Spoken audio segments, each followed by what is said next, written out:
Running calculations between fields is now possible in PDF forms within Routzy. In my example form, you'll see all my fields are blank.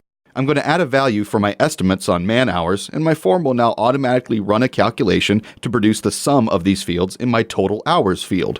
Below, I have another field that is using that total to run an equation to calculate our hourly charge complete with tax. Field formatting is supported as well. I have my total field to format as currency with 2 decimal places. You probably noticed my total fields were gray, and that's because Routzy supports read-only fields now.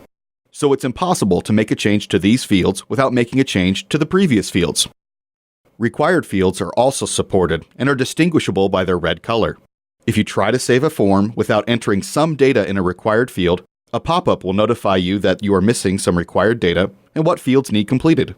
We can set any field, including signatures and photos, as required fields.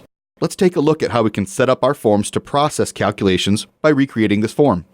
Adobe Acrobat allows us to process mathematical equations using several methods, and the good news is Routzy supports them all. To set up simple calculations between fields, we'll right-click or command-click on a field that we want to display the results of our calculation, click Properties, select the Calculate tab, and check the first option that says Value is the sum. Now we can use the drop-down to determine how we want this field to calculate. I have set it to calculate the sum of the fields. Now we click on Pick, and we'll check the fields we want to add together. We'll repeat this step for the next field as well.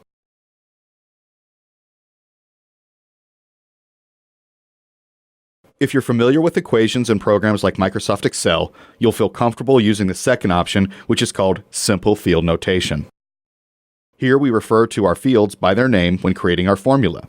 I am going to multiply this field by our hourly rate and multiply the total by 6.75% to figure the total with tax. In the Format tab, we can set this field to display as a number with 2 decimal places and a currency symbol. In the General tab, we can set this field to be either read-only or required. Since this field is running calculations, I'm going to set it as read-only. And for the advanced users comfortable with JavaScript, the custom calculation script supports if-then statements for sliding price tables, variable equations, or any other complex calculation that would be too difficult to recreate as a simple field notation.